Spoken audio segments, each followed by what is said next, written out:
Good afternoon. Afternoon, everyone. Nick, how you doing, pal? You okay? Hope you're well. Welcome to the Friday afternoon stream. Last one of the week. I didn't do one yesterday. I had too much meetings going on. Parsa, how you doing, pal? You okay?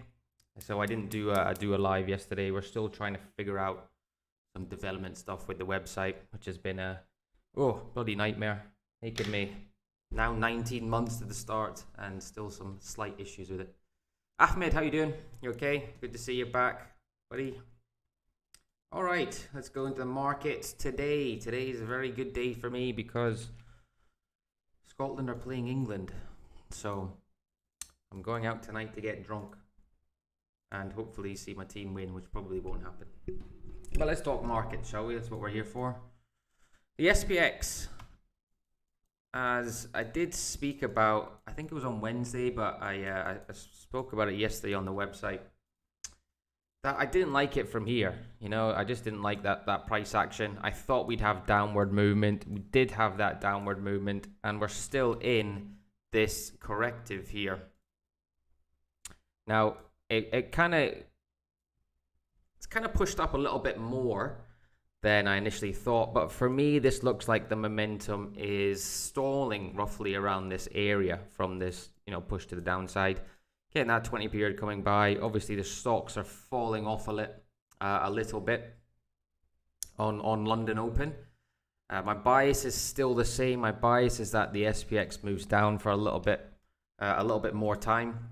But if we flip this over to the daily chart, we've had a decent hammer.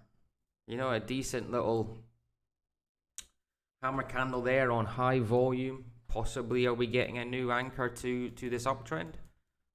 Maybe. It doesn't look too bad. I just think if we drill down a little bit to that 4-hour chart, I think we see some more intraday downside movement. I do think that. Again, I don't trade what I think, I trade what I see, but I can see the SPX falling in my personal opinion. What I would like to happen, from a longer term perspective, what I'd like to happen is we come down and give me my favorite complex corrective. Right? I did think this looked okay for upward movement. It did at that point in time, but obviously this bar changed it. But possibly we get something resembling that. I don't think this is going to fall. I don't think this is going to fall massively, but maybe we get something like this for next week to start to move. I wouldn't mind that. I mean, it would still technically be a breakout retest, and although it's not clean, it's still broken out from the area. And if we get an inclination roughly around this area wants to move up, maybe we get something like that. That's what I would probably think, and I wouldn't mind that. I wouldn't mind that, but it's certainly in decision area, right? It's in. It needs to show us its hand and what it wants to do. And it just looks to me as if it looks a bit toppy there. No? Anyone else agree? Anyone else have a different opinion? But anyway, that's mine. That's what I think. The dollar's interesting. I have talked about my fake out strategy for a little bit of time now. And actually, that's not bad. Not bad right there. Volume. Obviously, that's a rejection candle. We've got this massive impulse to the upside. I have been looking at dollar sales. I might have to take this on this account because I've got to go for it. And the only problem with it being with this kind of fake out trade, Tian, how you doing, mate? Is we are kind of. This looks good. This looks good. For a short position for me. We're getting a bit of volume at the top of the structure. We've got a little catalyst there on the 1-hour chart.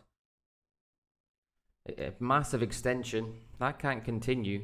I think, do you know what? I have to go for it. I'm not taking this, if you're members of the website, you'll know I send out my signals. I'm not going to take this on my actual account, but, I have to go for the free repeat on this one. And I have to kind of do this. So for me, I've got my catalyst there for entry the bit of volume coming in at the top of the structure, obviously we are massively extended. Broken through this area. You know what? I'm going to do this. So I'll do this live, taking a dollar short position. Just make sure of my position size. Now again, I just want to make sure I'm not taking this on my actual account, but I need to have a little bit of fun on this in order to make some money and potentially get a free repeat. So I believe, does anybody know? See, I've always wondered. I use my FX book, right, for position sizing, but I've not found a decent one that can tell me a good position sizer for the indexes and for commodities. Does anybody know? Like, genuinely. So what I have to do now is I usually put a small position on like this, right, and then calculate it from that position. Adminital.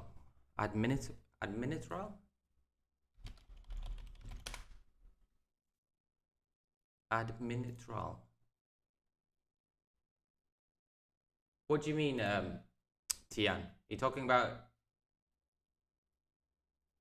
it for position sizing? Send the link, Tian, on that chat, and I'll have a look at it. Because for me, I can't find anything. I tried my FX book, right, but the commodities position sizing is wrong. Oh, Admiral markets. Admiral. Okay, I see what you mean. Anyway, I'll just do this now quickly. So that stop there, 16 bucks. Jesus, this is what's annoying. Yeah, go and send the link. 16. So 16 is one lot, which means 10 lots is 160. 10 lots is 160, which means that can't be right, can it?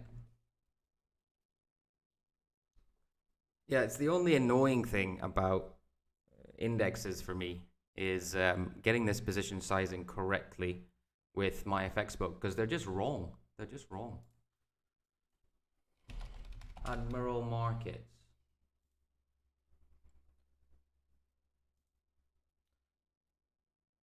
So, okay, I just have to do this. Give me 1 second. So 10 lots is 160. 100 lots is 1,160. Times by 5. Okay, so that can't be right, can it?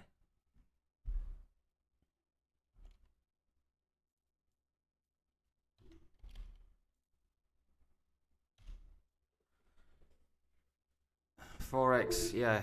If you can send the link to Ian, that'd be great, because it's generally something that I struggle with. The one main thing that I struggle with is that, and now it's my keyboard. Doesn't seem to be working. It's all going in Pete Tong today. I think my position size is 500 lots.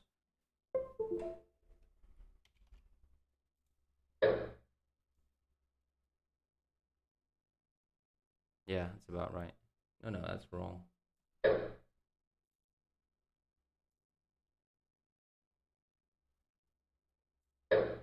No, I was completely wrong. There's 200 lots.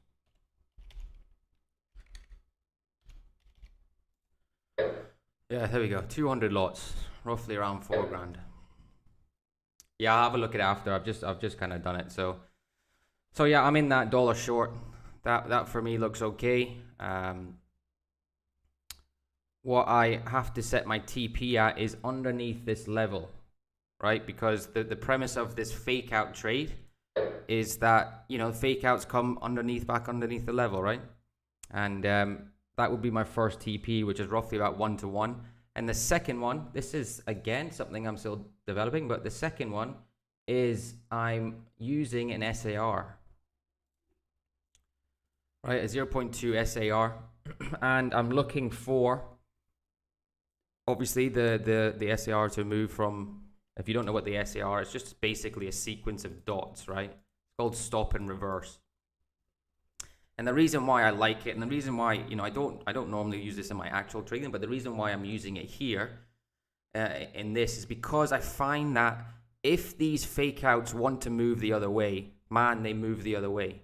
And using an SAR can sometimes keep you in for, you know, quite a significant move to the downside.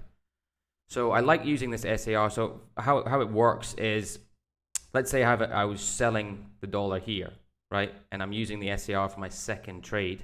As soon as this one dot on the other side hits, so underneath price action for a sell, I'm out the market at that point in time.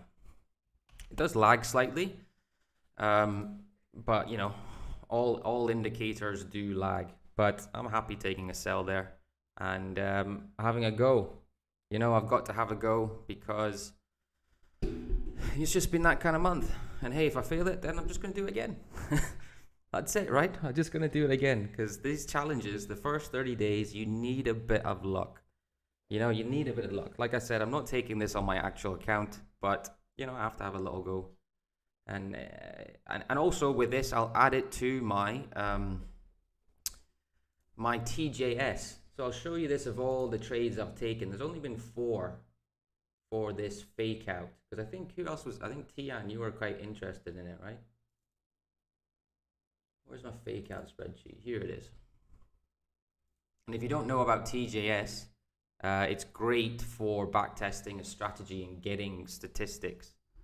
So that's what I'm using for it. It's just loading up. But this is why I'm quite excited about it. One second, guys, just loading up. Here we go.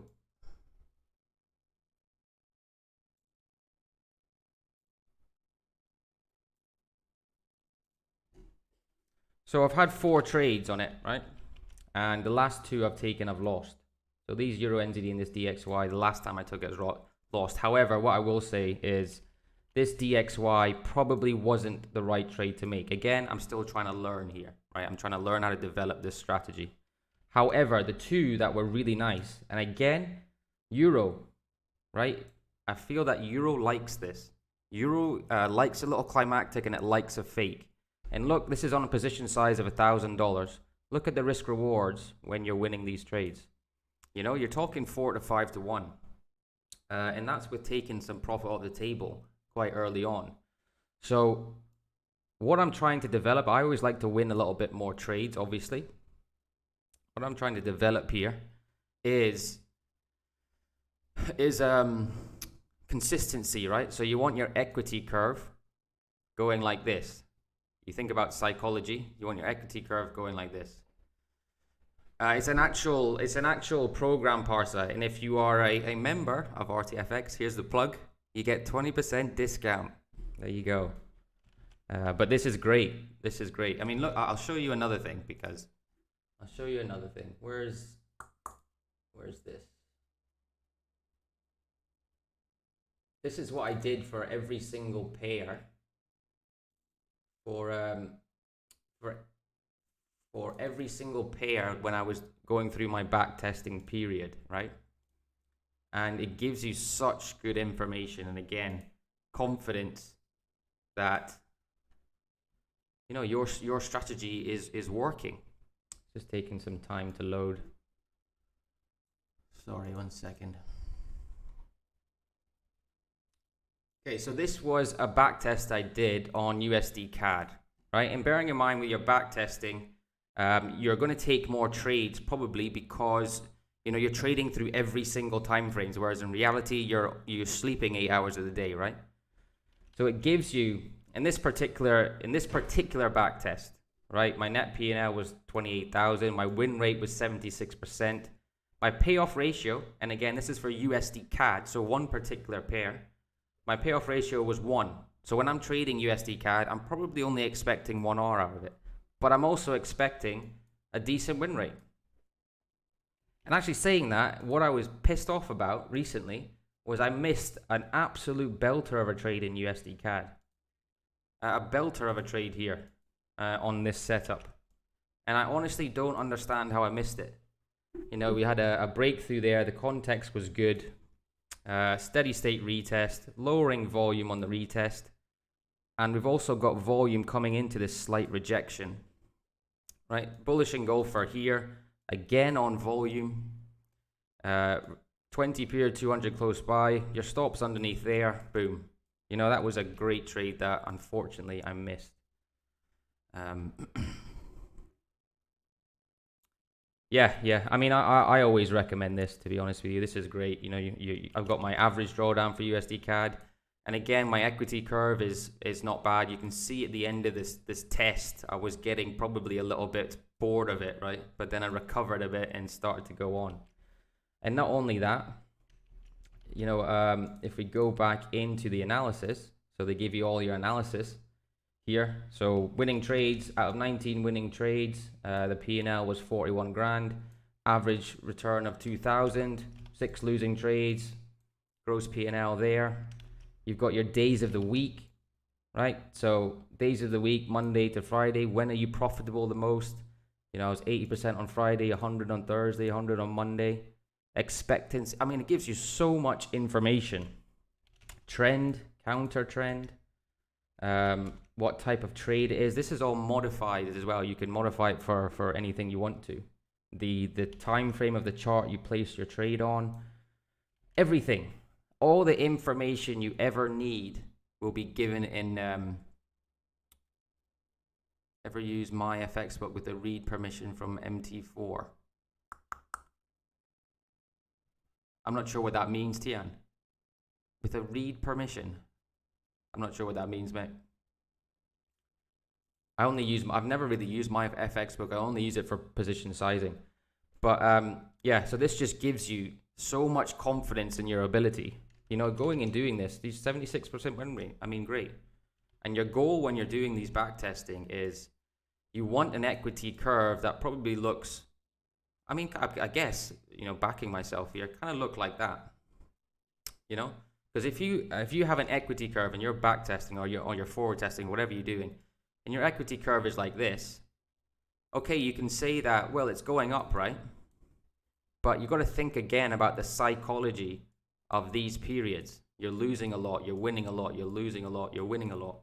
You know, handling that psychology is very difficult, which is why, you know, I always try when I mentor people and stuff, is that we're trying to get an equity curve that looks like this, right? Because that is easy to handle, right? Because you know that, you know, you're probably winning and losing, winning, losing. You're winning more and your equity is going up in a healthy trend. Now you compared the Forex in a healthy trend. Look, I was getting a bit extended here and I had to snap back and then I recovered, V reversal.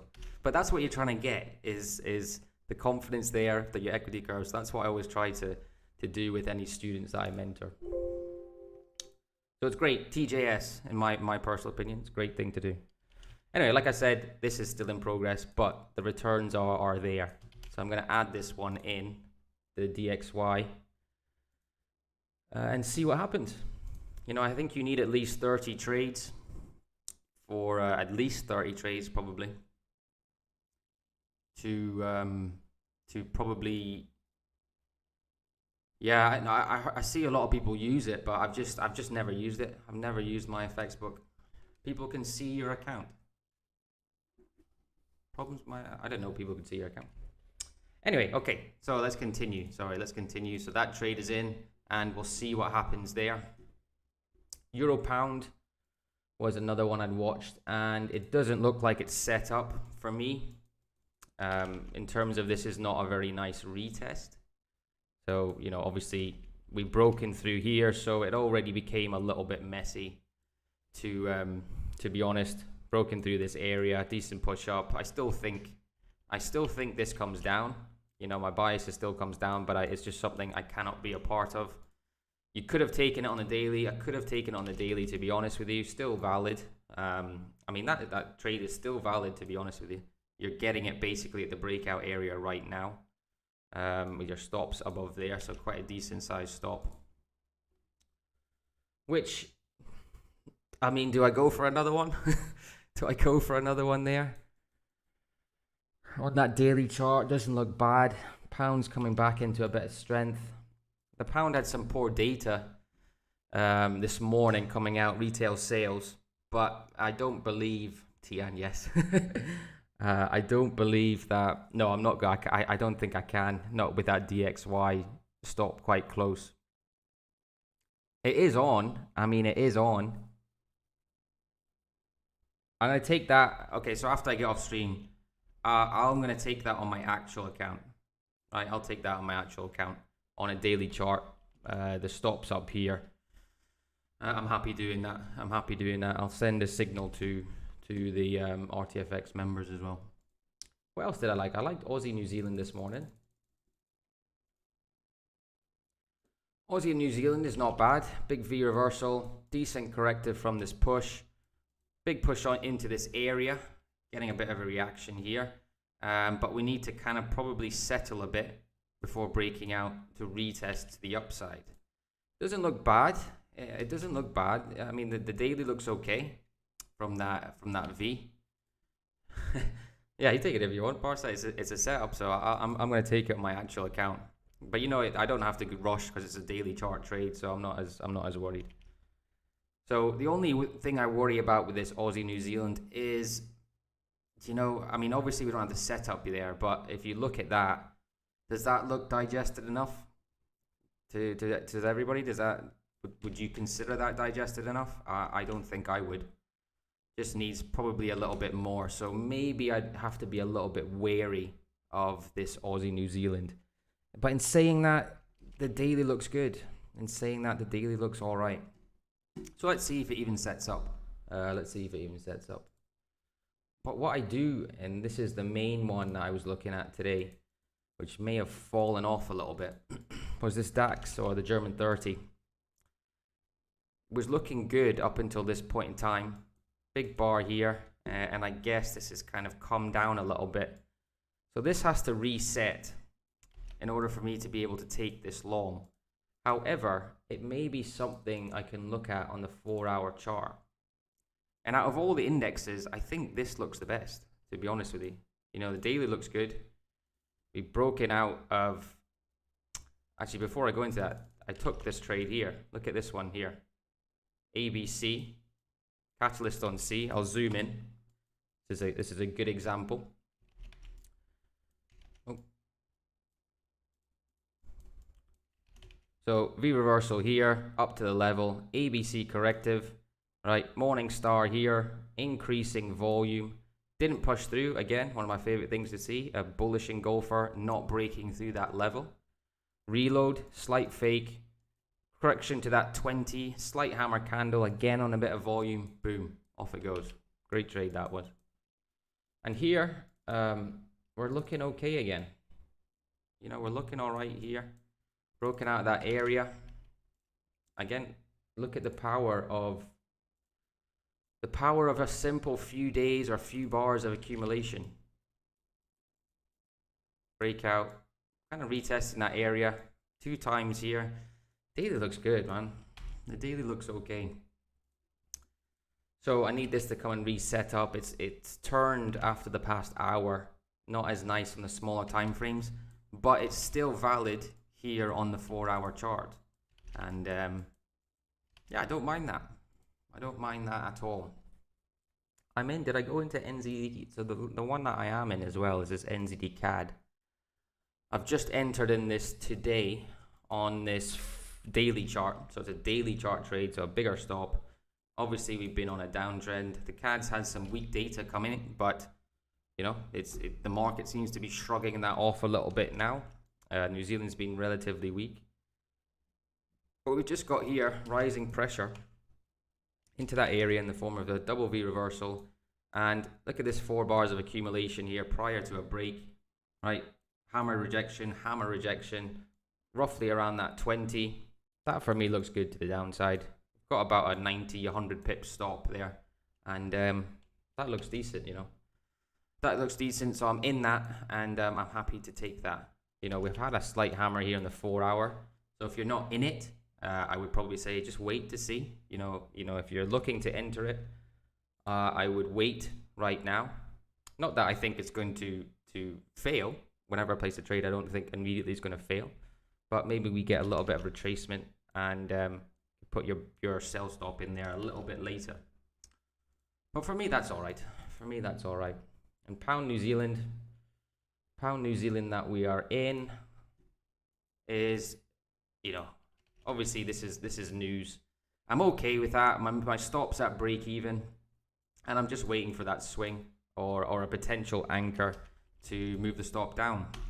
You know, that doesn't look great. There's no doubt about it. That doesn't look very, very nice. But I still think if stocks push down, that New Zealand should weaken off. I think this is maybe just a bit of a reaction from news. And I do still fancy it for upward movement. But, you know, if we do end up getting a daily hammer here, you know, maybe it does come back down. But I think even if that happens, I think we get an anchor.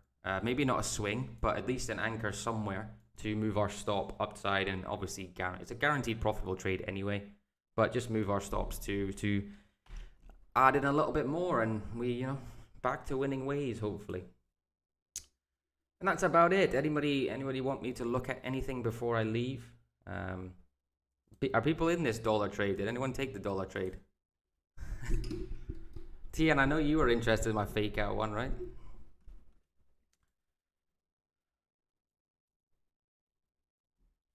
All right. Okay. Fair enough, man. So yeah, I kind of like that. Again, TP1's there, quite close by. That hits, then it's kind of risk-free again. But I like that. And it'll be interesting to see if this does work. Again, not taking on my actual count, but I'm taking it on this one because I need a little bit of luck here. Yeah, I hope you're right, mate. I hope you're right. Right, everyone, I appreciate you coming, and have a good weekend all, and I'll see you all on Monday. Remember, main thing, trade safe. Keep your discipline every single time, and you'll be fine. You'll be funded in no time. All right? Thanks, guys. Have a good weekend. Take care.